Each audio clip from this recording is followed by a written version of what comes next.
Okay, we get to the last session of the day, and it's our panel session. It's certainly an honour to introduce the panel that's going to look at this question of realising our potential. And it's not meant to be game show-like, but if I could ask the panellists, as I introduce them, to come up on stage, and I believe you are aware of your seating order. So if I could start with Dr. Robert Simons, who's the Principal Research Fellow at the Australian Council for Educational Research. And Rob joined ASA back in 2010, and he's also got a rich history in the research agenda, having previously worked for the Smith family. So his insights today, take a seat please Rob, will be very, very interesting. And he's currently the Project Director for the evaluation of the Commonwealth's Empowering Local Schools initiative. So he'll give a real insight into the role of research and also some of the findings regarding student learning. Our next presenter, and this is Kate Davidson from Community Colleges Australia. Now, Kate is the perfect example of a be careful what you wish for, because as we started putting this panel session together, Kate innocently sent me an email saying, hey, here's another perspective you might want to think about. And of course, that very quickly transitioned to, Kate, get on stage, we're going to talk to you. And Kate's got significant experience in the not-for-profit sector, significant experience in the community college environment. She's been working in this part of the industry for 30 years after migrating to Australia in 1999. So Kate's insights again on that whole community college and the important notion and the important role it will play will add significantly to our debate. Third in line, Professor Peter Dawkins, the Vice-Chancellor and President of Victoria University. And boy, is Peter well known to this industry. Not only is he the Vice-Chancellor of a very important institution, he's formerly been a Secretary and Deputy Secretary at a government level. And it'll be interesting to hear what he has to say about some of Kane's information regarding Victorian Training Guarantee, considering that his university is also actively in this sector. As Vice-Chancellor of Victoria University, he represents the university on the university's peak body, Universities Australia. He's a member of the boards of the Business Higher Education Roundtable, the World Association of Cooperative Education, the Australian Higher Education Industrial Association, and the list goes on. And of course, our final, last but not least, presenter is Professor Peter Shergold. And I'll have to be nice because he's also my boss. But you know, it's hard to say what isn't Peter Shergold up to nowadays. I heard a rumour, and there's no evidence here, so we'll call it policy instead of research, but I heard a rumour that Peter was recently walking through St Peter's Square with the Pope, and someone was overheard to say, who's that with Peter Shergold? So Peter is obviously the Chancellor of the University of Western Sydney. He's got a long-standing academic career. He's been awarded Fulbright scholarships, was elected a Fellow of the Academy of Social Sciences in 2005. He's a Fellow of the Australian and New Zealand School of Government. I could go on. He's had a significant public service career. He established the Office of Multicultural Affairs. He's been the Secretary of the Department of Prime Minister and Cabinet. May have invented a range of other things that I'm not aware about. He became a Companion of the Order of Australia in 2007, serves on a range of boards. Most importantly, I'm sure Peter would agree, he's the Chair of NCVER, and Peter is your host today. So I'll now hand over to you, Peter. Thank you very much indeed. That was a pretty good introduction.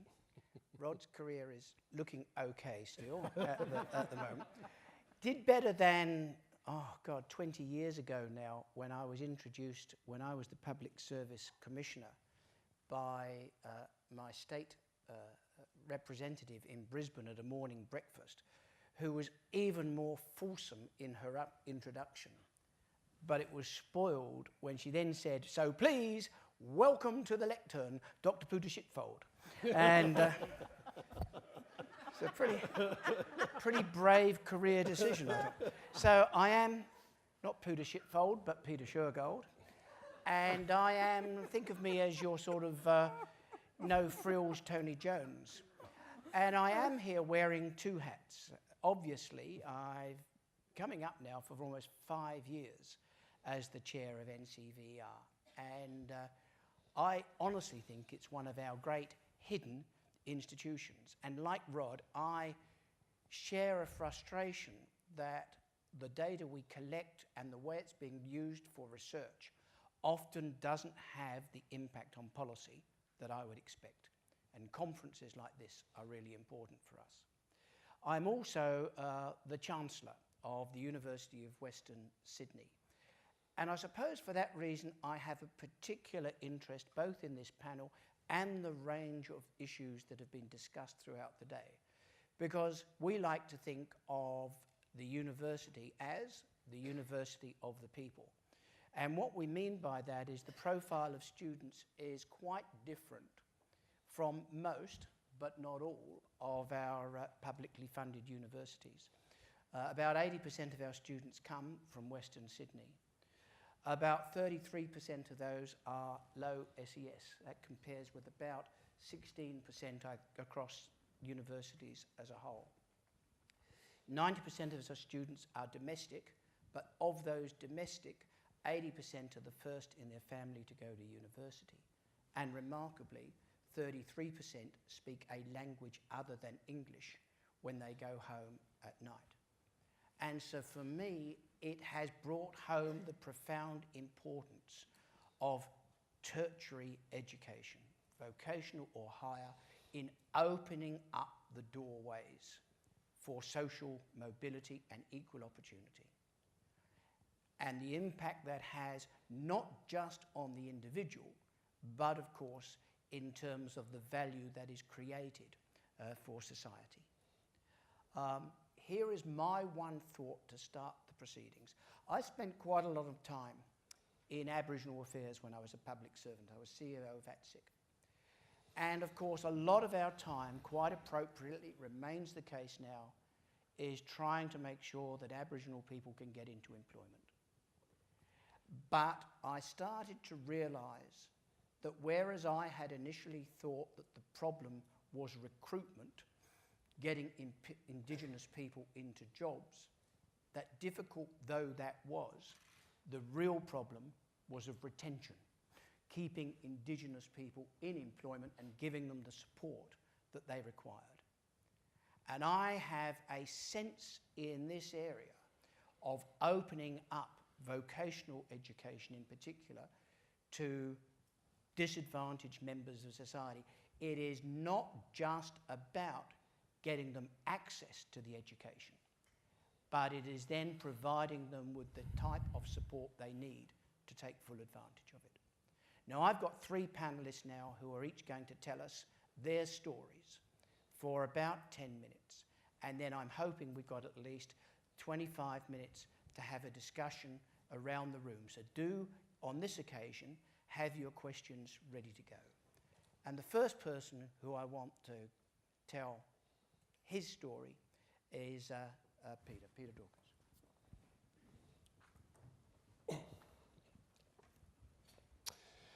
Well, thank you very much, Peter, and it is a great pleasure to be here. And there was a time when I was a researcher myself and director of the Melbourne Institute that you've seen in play today, and it's great to be back at a research conference speaking with those researchers, and I can see a few around the room that I've worked with over the years. And it's also great to be at a conference on this topic of broadening participation in higher education and tertiary education and vocational education, because in many ways that's been a driving force of my career in many ways, and the reason why I chose to become a Vice-Chancellor of Victoria University, which has a lot in common with the University of Western Sydney. You call your university the University of the People, we call Victoria University the University of Opportunity, a very similar concept.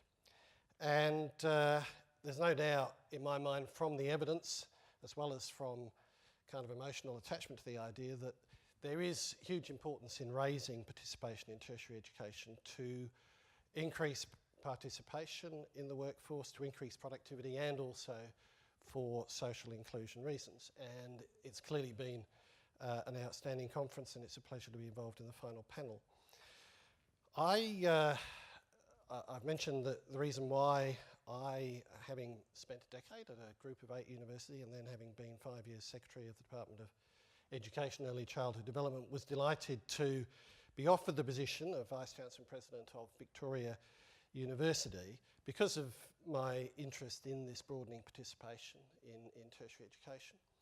And it was clear to me from the evidence that I'd seen that Victoria University had had a very significant impact on participation of people from low SES and non-English speaking backgrounds, which are disproportionately represented in the West of Melbourne. And if you look at tertiary education participation in the West of Melbourne, it's higher than, say, in the southeast of Melbourne, where there's a very similar population of people from low SES and non-English speaking backgrounds, but they don't have a Victoria University down there. And it was clear to me that the presence of a university of opportunity that's there to provide opportunities from people, whatever backgrounds they come from, at whatever level they want to enter the system, because we are a dual sector university, that Victoria University had had this impact on tertiary participation, and that was very important for the population of the West of Melbourne. It has been very successful in raising tertiary participation. Of course, the other thing that's happened in recent years is that federal and state government policy has been deliberately trying to raise tertiary participation. And I started being Vice-Chancellor just at the time when some of those investments were really getting well underway. But some other reforms with it as well, around a more market-based approach, which I fundamentally agree with, although you've just got to get that market design right, or else you can have unintended consequences. But that policy has had an impact. I've got a couple of slides, I think, which might just quickly show that's what's happened to tertiary participation in recent years. When you add together vocational and higher education, it really has grown. So the policy, in one sense, has certainly worked. There has been a strong growth in tertiary participation. If you show the next slide, you'll see that that's happened both in vocational education and higher education. Sometimes people think the uncapping of higher education has been at the expense of vocational education. That actually suggests vocational education's gone up a bit stronger than higher education, although a large percentage of that is in Victoria, which comes from the kind of story that we heard from Kane earlier about what's happened there. So that's been happening, and so that seemed to me to be a very positive environment to be going into the University of Opportunity, Victoria University. But I guess what I want to say, the main point I want to make is that although we are raising tertiary participation significantly, I still don't think we've got the story about tertiary education right. And it's partly because of this dichotomy between vocational education and higher education, that we think of them as chalk and cheese. We need a more integrated view of what tertiary education actually is. And despite this growth in participation in tertiary education, you haven't actually seen in recent times a corresponding growth in participation in the labour market, which is what this whole thing was designed for. And I think that's an interesting question. Why is that? And I think that if we thought about the kind of reforms that I want to suggest to you, then we might do a better job in preparing people for the labour market. I think we've got to reconceptualise what tertiary education is and get a more coherent view that is more integrating across these two sectors. When I was Secretary of the Department of Education, one of my jobs was to figure out how to prepare people for the labour market, how to prepare them for tertiary education, which really was what was needed to make them successful in the labour market. And they had this dichotomous choice. We've seen the problem with vetting schools. We've heard the evidence from Kane that actually there's some benefit of having both the vocational and the more general education.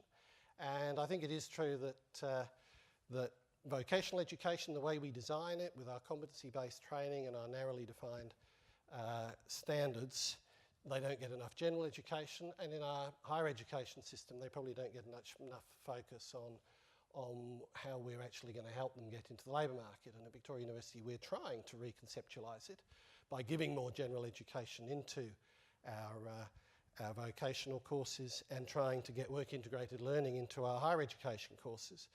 But the policy settings don't particularly help, and they don't particularly help on the pathways between the sectors either. This is partly due to curriculum and the fact that vocational diplomas aren't perfectly designed as pathways into higher education. It's partly due to the funding system, which has been the subject of significant reform.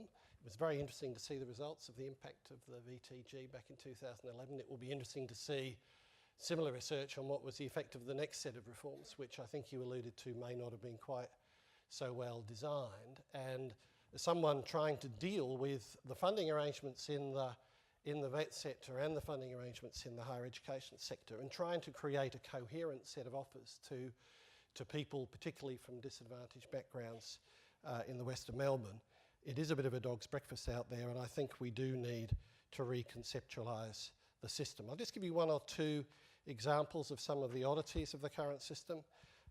When we uncapped places in higher education, we decided to actually keep caps on sub-degree higher education programs. So sub-degree higher education programs actually turn out diplomas, higher education diplomas, to be a better pathway for many students into degrees than vocational education diplomas with their in the national training packages.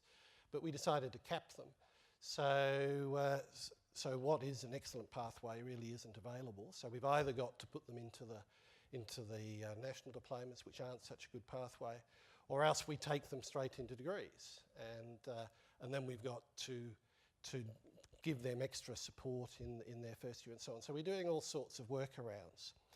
And the reforms to funding arrangements also have made it really quite hard for a dual sector university to promote the kind of vocational education that we think many people should enter as they get into tertiary education and provide those pathways on up into higher education. And so really what I think is required is a fresh look at this whole tertiary education sector. What is it in the way of a combination of knowledge, skills and capabilities that students really need to be successful in the labour market, and what's the best way to package together courses and pathways that we currently call either vocational education or higher education, which is a false dichotomy. I mean, what's medicine? Is that vocational, or is that a vocational course or a general course? And in vocational education, there are some courses, liberal arts and so on. Is that a vocational course or people need a combination of knowledge, skills and capabilities from the time they leave the secondary education system, and we need a more coherent system across the two sectors. This is a huge federal-state reform challenge. Peter's been involved in some of those COAG meetings where we discuss these kind of things, and I have too. And whether the federal state governments are up to it or not, I don't know. But it is important that we invest in expanding tertiary education. We seem to be having an impact on enrolments. Whether we're getting the bang for the buck in terms of the right returns on those investments is a very serious question. And for that reason, at the Mitchell Institute, which is a joint venture of Victoria University and the Harold Mitchell Foundation, and Peter Noonan, who's here today, is professor in the Mitchell Institute, we are undertaking a project called Reconceptualising Tertiary Education that is trying to address those policy questions, the kinds that I just mentioned. And so I think I've used up my 10 minutes. Thank you for the opportunity to speak at the conference. Thanks very much. Thank you, Peter. That was excellent. The second speaker on my panel is Kate.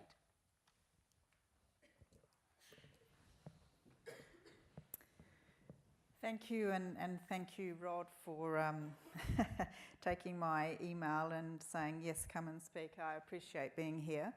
I want to start by saying I'm not a researcher, but I am particularly interested in the data and the statistics that many in the room of you as researchers, provide to us. I'm particularly interested because I want to be able to see them applied in practice. And what strikes me, particularly as representing a peak body, is that I'm not convinced that the research that you're doing is really being factored into the policy that we're seeing, particularly in the vet space. So I should begin by saying that CCA's membership are community-embedded education providers. We work in VET, not in higher education. And whilst our members deliver at all certificate levels up to diplomas and advanced diplomas, between 47 and 50% of the members of our colleges have some level of disadvantage. What that means is that our members spend a lot of time working with learners who need LLN, language literacy numeracy assistance, and in particular in the past 4 years, our members have seen a significant growth in working with youth, disengaged, distressed youth. So what is it that we can actually take from today that is going to assist those learners to be able to participate in particular into the workforce, to increase the productivity of Australia and to maintain and retain themselves into the workforce? So one thing that has struck me today in listening to some of the wonderful speakers we've had is that we talk about pathways in education, but for many of the learners that our members see, there's no linear pathway. It's not just speed bumps in the road. These learners require a great deal of persistence. And I guess what I'm suggesting is that sometimes the policy that we're currently working with in all levels of government is not always suited to these learners. If I use an example of government that have in the past encouraged individuals in this country to give up smoking, if you consider the amount of time that the government has spent on providing advertisements and encouraging people to give up smoking, it isn't so that one person gives up and then finds that it's actually a little bit difficult, so they go back to smoking. So then they try again and they get assistance and they try again. And that's what it's like for the learners, or many of our learners at community college members. They don't just fall off once, they fall off twice, they fall off 3 or 4 times. And they just don't need educational support, they need a great deal of mentoring, particularly when they first come back to learn into our institutes. And I guess that's a challenge I know that we suffer from in terms of policy decisions and how much money is available. But I was particularly interested in some comments this morning. Jonathan mentioned self-esteem and self-confidence. And in order to do that, it is a question of how much money you're prepared to put into the system, because if we don't allow the social inclusion to take place, the question is what happens to those who don't participate. And I've noticed, I'm fairly certain in saying that recent statistics have shown that youth unemployment in this country is on the rise. And we in the VET sector, I believe, are well placed to consider how we ensure that youth have the opportunities that many of us in this room have had through our lives, which is to participate in full in the workforce and to participate in society.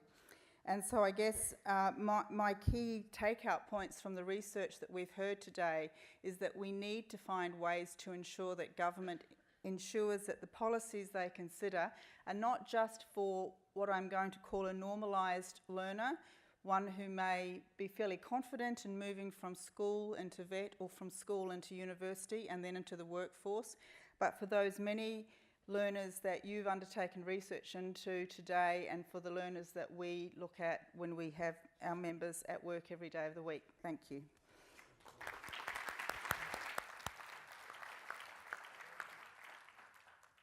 And my third panel member, Robert. Thank you also for the invitation to come and be part of this panel today. When I was invited, the invitation was framed in the context of the research that I had been involved with at my time at the Smith family for 10.5 years and now currently at ACER for the previous 4 years. And one similar thread that went through all of that research is, on the one hand, the role of parental influence in the formation of students' vocational plans, career pathways, and educational pathways. And more recently, as a result of the research that I'm involved with at ACER, the engagement of parents in student learning at home. So basically, both aspects of this research takes us a little bit in before we talk about students moving into higher education and the vet sector, but some of the preparatory influences that could impact on how that is done. Now, what I learned during my 10 and a half years at the Smith family, and ironically, considering I'm currently at ACER, is that we had done a series of 5 reports in conjunction with ACER on school-to-work transitions. And this morning, some of you may have seen a presentation by Alice Bednarz using LSAID data from 1998 to 2008, looking at some of the influences on young people's aspirations.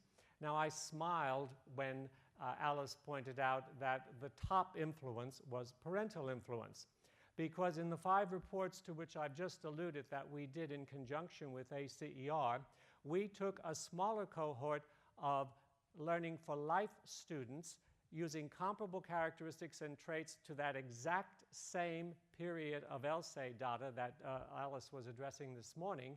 And what we found out is that even taking into account the socioeconomic financial disadvantage of learning for life students, parents were just as much a strong influence on how they looked at or formed or engaged in, looked at their future pathways as well as how they engaged in school. Specifically, in a step-by-step way, the research confirmed what we had already known from earlier research, that parents who have a university degree or diploma or a very positive attitude towards education have a positive impact on the attitudes that their children have towards engagement in learning, and specifically if the children have an interest in going into higher education.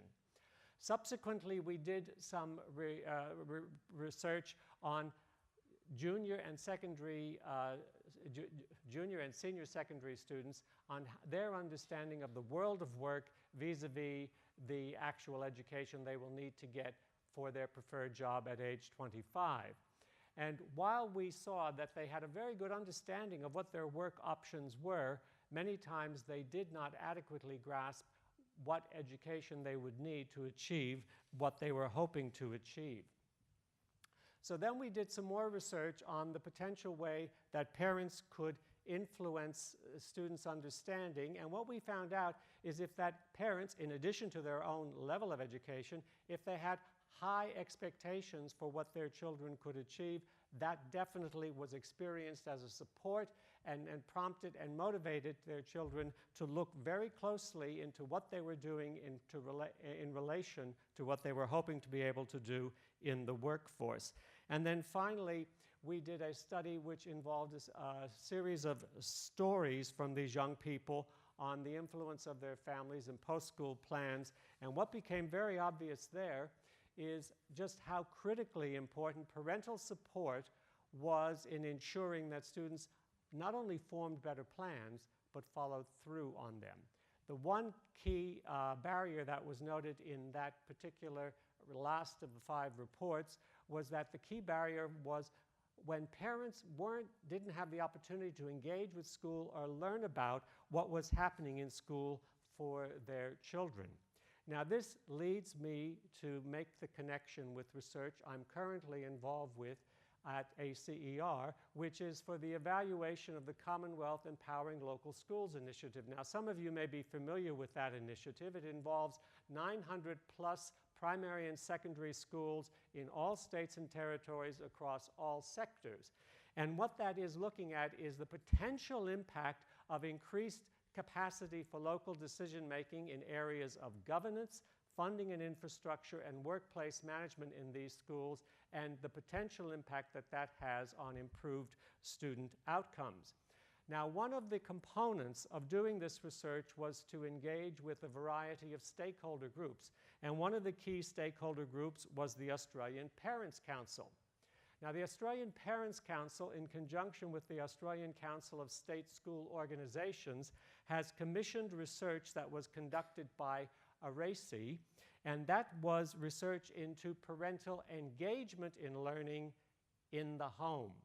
So you can see the research is taking a further step. We've gone from educational level of the parents and the impact that that has on the attitude of students, the expectations that parents have for their children, and then also the type of support which gives their children an opportunity to choose their career options freely, but to support them in that so that they do it with accuracy and impact.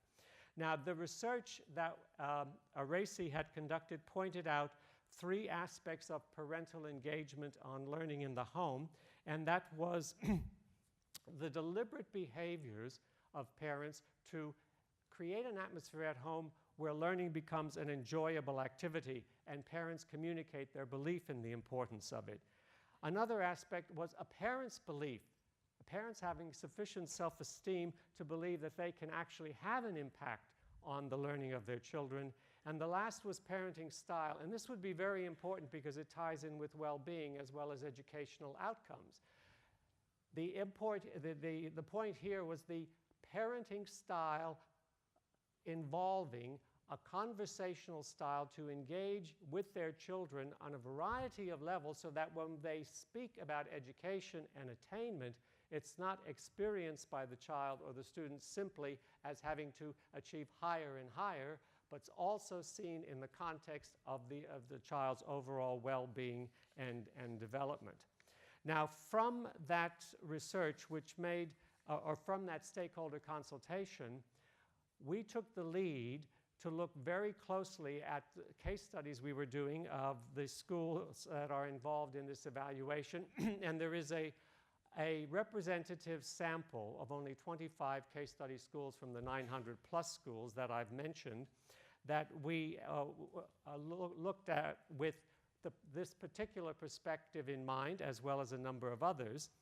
And what we came up with is that we saw examples in some of these case studies of how state education departments, through their involvement with this Empowering Local Schools initiative and through their policy decision to enable schools to engage with parents and community stakeholders more freely, were actually encouraging and supporting the involvement of parents in the home in the learning of their students. And if I could just give you 2 brief examples. One is from a government school in Queensland. It's an urban school that engages families and communities to facilitate improved student learning outcomes by leveraging learning both in the home with leveraging in the school, and also that recognizes the positive impact of families on their children's learning in the home.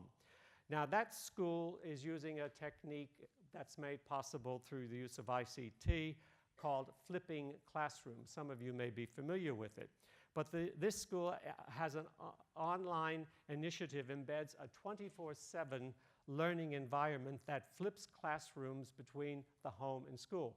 It's based on the understanding that a lot of secondary children or students in secondary school these days are very tech savvy and very comfortable in an online environment. So the content component of what they are to learn is delivered in the home context, but in such a way that parents are invited to engage or become familiar with what their students are learning, so that when they flip classrooms from the home to the school, the teacher can thereby build on what they would have picked up in that context and stretch those who are capable of being stretched, as well as address the needs of the students who might find what they're learning more challenging than the others.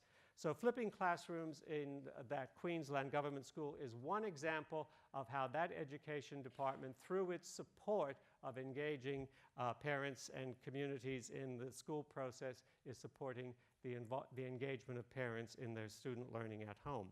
Another example, briefly, is from South Australia, and it's basically their effort using ICT to what they call deprivatize classrooms. Now, this does 2 things. It enables parents to see how lesson plans and timetables are being planned at home so they can comment. It enables them to monitor their students' or their children's progress between the usual recording periods. It also uses social media for student-related conversations that they can have with other parents, and it gives feedback to facilitate links to information about learning and well-being, both for students and parents. So just quickly, by way of conclusion, with very different purposes in mind, the School to Work transition research that was conducted with ACER at the Smith family and this current research has a constant theme, and it has consistently built up the importance of the role of parents, not only in influencing how their children see their future career options, but also now engaging them in learning in the home context. Thank you. Well done.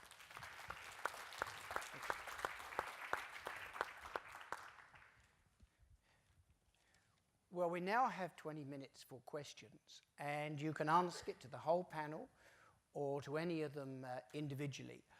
I'm going to hold the very last 5 minutes to ask all four of us one question, and I'll give you forewarning now, which is that if you could do just one thing to enable vocational education to realise its potential in terms of widening participation, one thing, what would it be?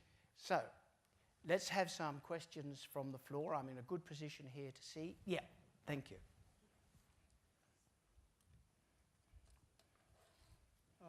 Peter showed us a slide about increasing participation in tertiary education over the last few years, which seems to be good news.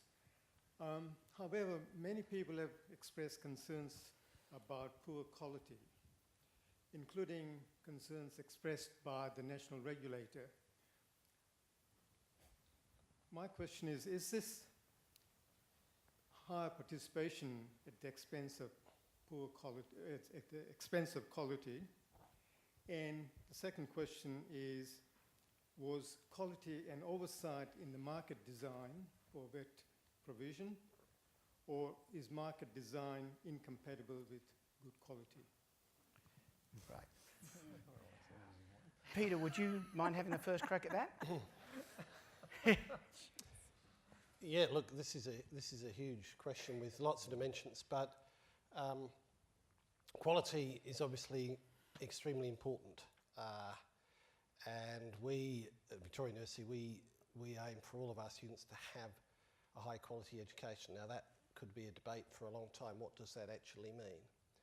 And it actually does mean it has to be fit for purpose for the students that you're educating. So it doesn't necessarily mean that students coming into higher education now that may be coming in the sort of 50th percentile of the distribution should be getting the same education that students were getting when you only took 10% of students into higher education. We need to have a fit-for-purpose curriculum and a fit-for-purpose pedagogy. But what we should be focused on is the attributes, the skills, the capabilities they need in order to get the outcomes that they're after. I've actually found the higher education regulator to be quite good, interestingly enough, TEXA. We went through a TEXA re-registration. We are the kind of university that takes those students in the middle of the distribution. You know, when you talk about this sort of ATARs around 50, that means the average kind of student. This is where, you know, most students are clustered around the middle. In the old days, we only took the ones at the top end. They were very unusual types up there. We now take and they need it because we need tertiary education but TEXA, I thought, did a pretty good job in ensuring that we were providing a good quality education for our students. Now, I do think that it does require good regulation. So as you move to a more market-driven system and you let more and more people into the system, and this has been one of the issues in the reform of vocational education in Victoria, then there's no way around. You can't leave it all to the market to determine what's quality. There'll be too many casualties with fly-by-night providers. And so you do need high-quality regulation, and there is an argument that the system went 100 miles an hour before the regulator was really ready to monitor the quality. I mean, I was around in government when that all started, so I guess I've got a bit of an inside perspective there, as well as one from a provider who's now competing with some of the private providers, some of whom are very good, some of whom are dubious. So, look, there's no simple answer, but quality is extremely important and regulations are a very important part of it. Did you want to say something, Kate? I just want to say that I think from memory there are about 4,700 vet providers in Australia, of which approximately 1,000 or so are vet and school providers. In terms of quality, there is evidence, particularly from employers, that 80% are happy with the vet that they receive when they take people on with vet qualifications. So I think we need to remind ourselves sometimes that the vet system in this country is a very good one. It is well recognised internationally. That's not to say that there are some vet providers that are not doing the right thing, but in general our quality remains good. In terms of market-driven vet, it's a challenge, and I'm going to leave this to, I'm not an economist, but one thing I would suggest is that it's not purely market-driven that we are dealing with, because at the end of the day, it is driven by Treasury's budget requirements.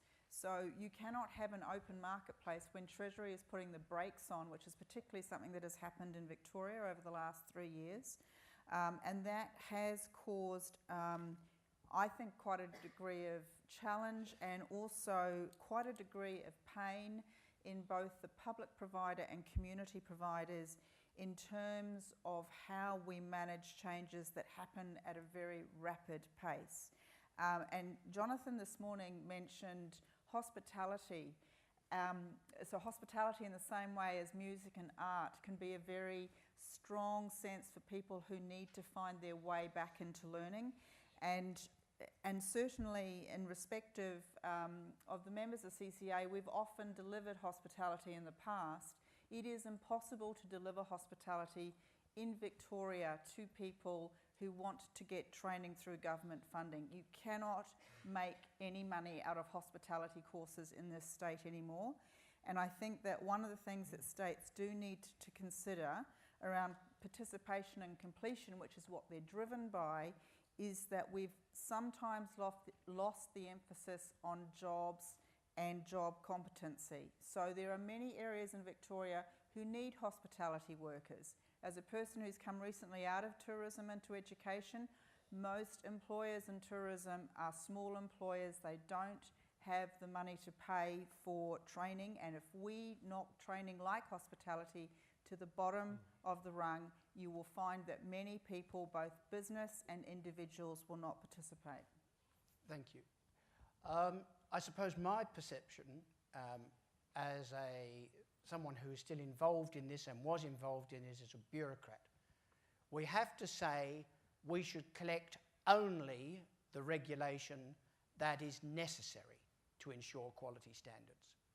Because I think one of the challenges there's been with AUQUA and with TEXA is the fact that a whole lot of the information that has to be provided is not directly related to ensuring the quality standards. I think the other thing I'd say is quality is very much in the eye of the beholder.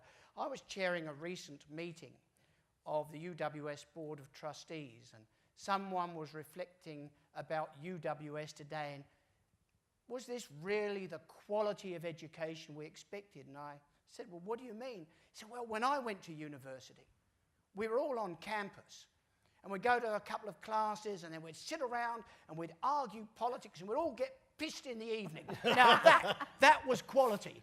And different worlds. Other questions, please? Yes.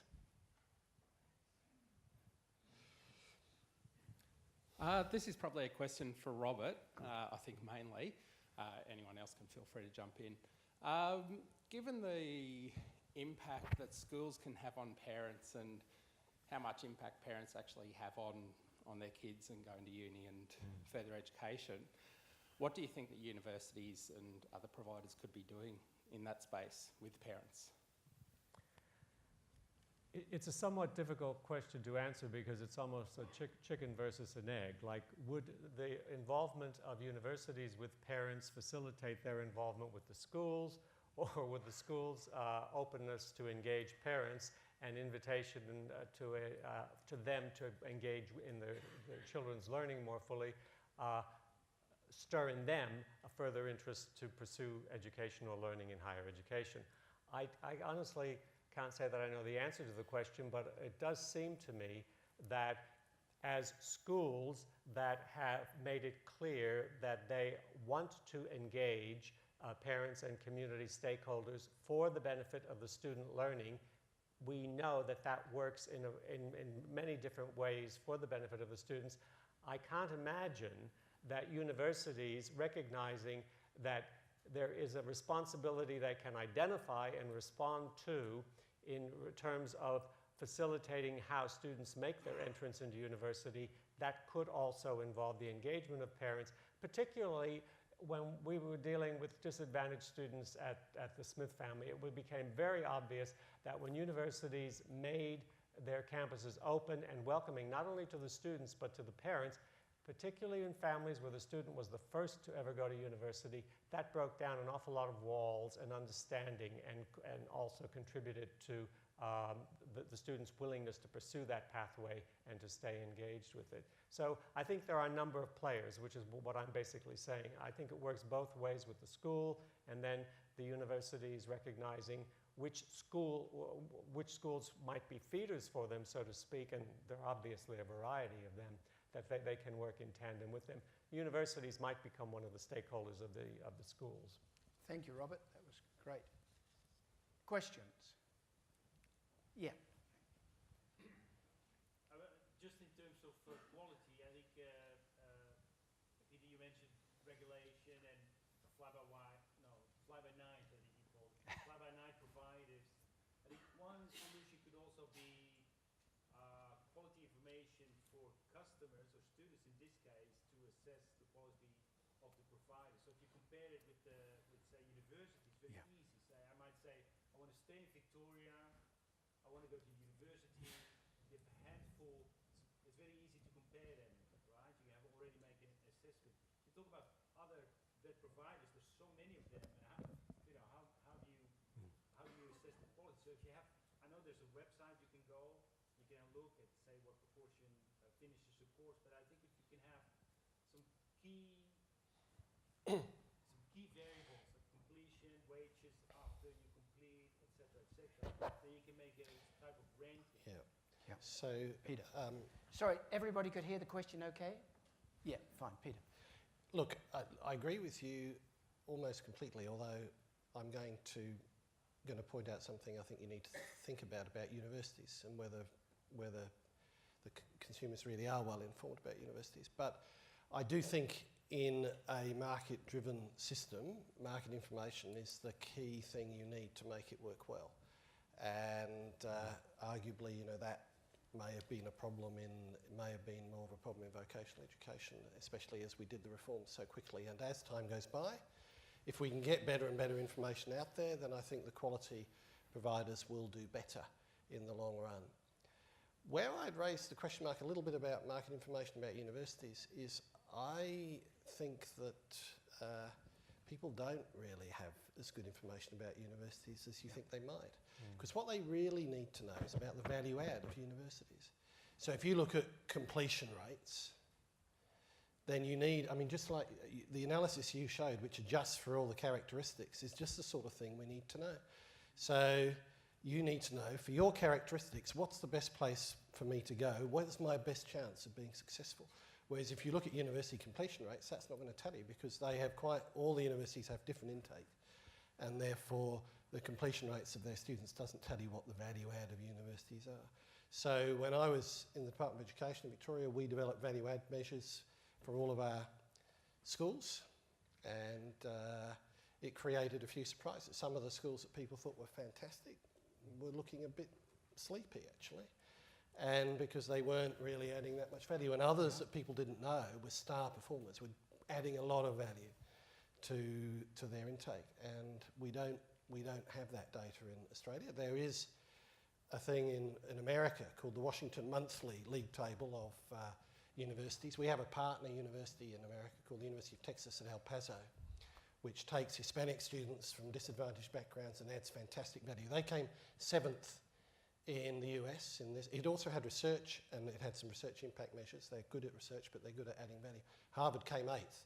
Well, that's pretty good achievement, actually, 8th out of all, but UTEP came 7th, And they're clearly adding value to their students. And so we do need some value-added measures to improve market information, I think.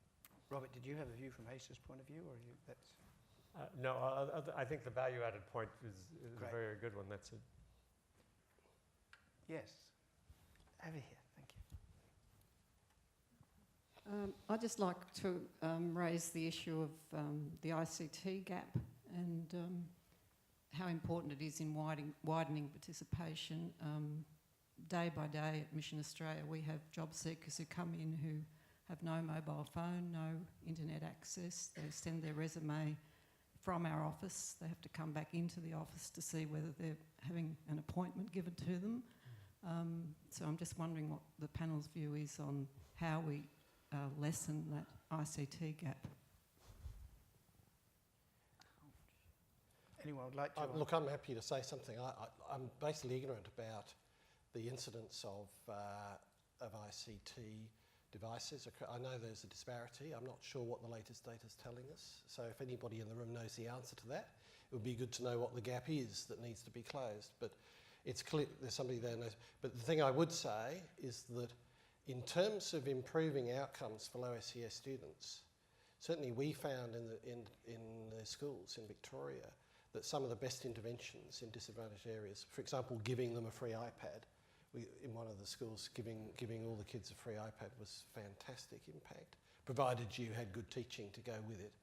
And so it is a good way of helping to close the gap, but if they don't have access to these things, then it's a problem. Have you got some evidence? Yeah. Yeah. Sorry, it's a comment down here, yep. And about 50%, or in parts of Brimbank, 50% of households don't have internet access. Yeah. So let me just say what we did at UWS. We became the first Australian university, we're now in the second year, that every first year undergraduate is given a free iPad. Not just the iPad, but all the programs on it to access all the university information. And it is one of the most exciting things when you have graduation, because it's not just they who come, but they bring their families along. And we have 2 days of sessions to how to use your iPad, how to do it. It, in my view, is helping to transform the way we are then able to provide blended learning. I think it's just part of what you need to do if you're serious about widening participation. Other questions? Yes, one here. Thank you. Thank you. Yeah, I want to follow up that kind of point and really pick up on the point that was made before about parents and that Rob made about parents.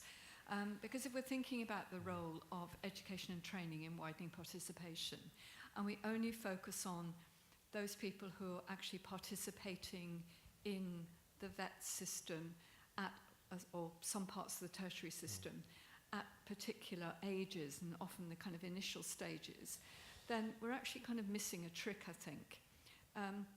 If we also look at people who are parents and their role in the system, and people who are first in family but are also parents, they're incredibly important influences. And whilst I'm very interested in the kind of work that Rob was talking about the role of parents and flipping classrooms and so on, I'm also slightly kind of nervous about some of that because of other work I've seen where if you try to work through the parents too much in relation to children's education, it becomes a bit like policing the children, policing parents to have they done their homework, that kind of thing.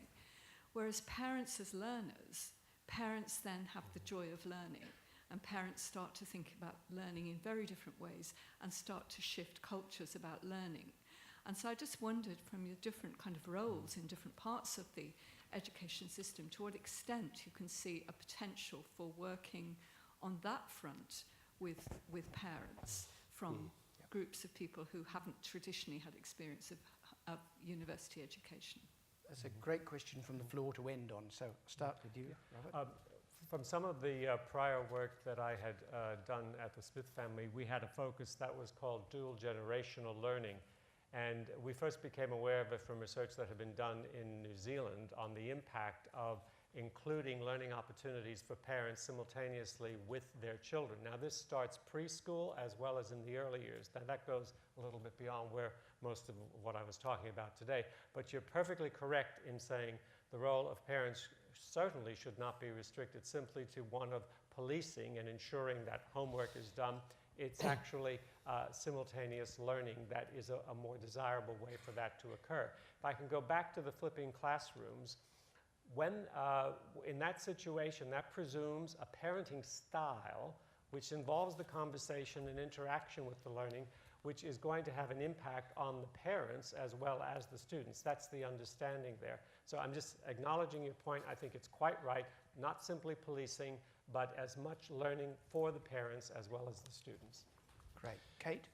Just to say, again, there's some very good examples from New Zealand in terms of learning through families, through generations. And I guess just to say in terms of the learners that we have, we just don't have youth and young adults. We have adults coming back to look for retraining, and they often come not so much with secondary school age children, but certainly with preschool and young children with them. Peter? Yes, so I was Secretary of the Department of Education when we negotiated with the Commonwealth low SES schools, low SES program, National Partnership Program, and when I was looking at the evidence, I became completely convinced that viewing the school in its community context when you were wanting to intervene in low SES schools was critically important. And you're exactly right, it's not about parents as police people, but it's about parents as learners, and it's about parents reinforcing the aspirations of kids and making school valued, really, and kids learn from their parents what's important and what's not important. And if the parents understand the school, understand the language of the school, talk the same language, then it makes a huge difference. I think the evidence is pretty clear on that, and so some of our interventions in that program were exactly of that kind. I haven't seen the evaluations, but I have heard that they are showing signs of working quite well. And the Smith family's involved in some of that. It is. Yeah. So, thank you. I'm sorry that I didn't take all of your questions. I think there was one over here, and I apologise. But I did say right at the start I wanted to ask us what is the one thing we would do, and I'm happy to start. I suppose if I'm looking at one thing in terms of having the vet sector in particular realise its potential for widening participation, it would be that for governments to provide the means and the access, but then provide choice and diversity and flexibility. Choice of providers, diversity of programs, flexibility in the way they are delivered, provide, in Peter's word, the market information, and then I think have faith in people being able to make sensible decisions on their behalf. I must say I'm going to take many ideas from today's forum, but that was one of the things, Kane, that I took from your presentation, that in a sense, if you look at the decision the students in Victoria took, if you use that indicator of income, which isn't a bad one, they were actually making pretty sensible decisions on their own behalf. And sometimes we have to say, well, it isn't the providers, and it isn't the governments, and it's not even industry that set those skills lists. People can make sensible decisions for themselves about what are the modules, what are the courses, what is the education that they need. Now, I might start with you, Robert. Well, I think I have a similar proposal, and that would be with a slightly different shape. A campus, perhaps, as a demonstration project in which vet providers, schools, secondary schools, and then universities have not only situated themselves in one place, but have an agreement whereby certification, awards, diplomas, whatever comes out of that, a degree, there is a capacity following the student's interest and capability to learn at given times to move among those different areas and address needs as they need to be addressed, so that what comes out at the end will be acknowledged at the end as the makeup of what has gone on throughout the learning process. At the present moment, we simply don't have that degree of flexibility. We've talked about flexibility in pathways, well, ever since I've been involved in this research way back at the beginning of 2000. But we haven't actually seen demonstrated ways that this can take place in ways that could be rolled out. So I would think some type of demonstration of how that could be done following students' interests and learning needs. Great idea. Thank you, Robert. Kate. I've been in this industry for only 4 years, so I feel a very newbie. And when I first told friends that what I was doing, they said, "Good Lord, are you going to do something with sick animals?" I said no. So my one request would be that I still believe that outside of the pure education sector, VET is not widely understood, and that for nearly all learners, but certainly unsure and unready and underprepared learners, that we need to provide an opportunity, which means money as well as time, for mentoring, so that learners actually understand what VET is and what they're getting themselves into and what they're best suited to in the VET environment. Thank you, Kate. And Peter, this might be something you've actually done. Something I've actually done. Well, one thing we are trying to do is exactly what Robert's talking about. So we are a university that's got vocational education, it's also got higher education, and it's got close partnerships with secondary schools, for example, the Victoria University Secondary College. So, and one of the things we're doing with our partner secondary schools is actually have programs where you can start on a tertiary pathway while you're still at school. And when you've completed school, you may actually have credit for your first year into your degree. So, look, I'm very sympathetic to that notion and to both the other ideas that you had. I guess my main point in my presentation was we need a more coherent tertiary sector where VET and higher ed blend better, and that has implications for funding arrangements and regulation as well as everything else. But perhaps the thing that symbolises it more than anything, I think, is the dichotomy in the curriculum, which is too severe. And VET is being constrained, I think, by the national training packages and the prescribed competency standards and so on, and doesn't provide the kind of flexibility that you are arguing for, Peter. And there needs to be a richer curriculum that's more focused on things like problem solving, teamwork, and the generic skills that students need once they've completed their qualifications, because they're all going to remain in that narrowly defined occupation once they've got their qualification. Well, I think that's giving us enough for the next time we get together in conference. Would you please, panel, please thank what I think has been a great panel, Robert Simons, Kate Davidson, Peter Dawkins.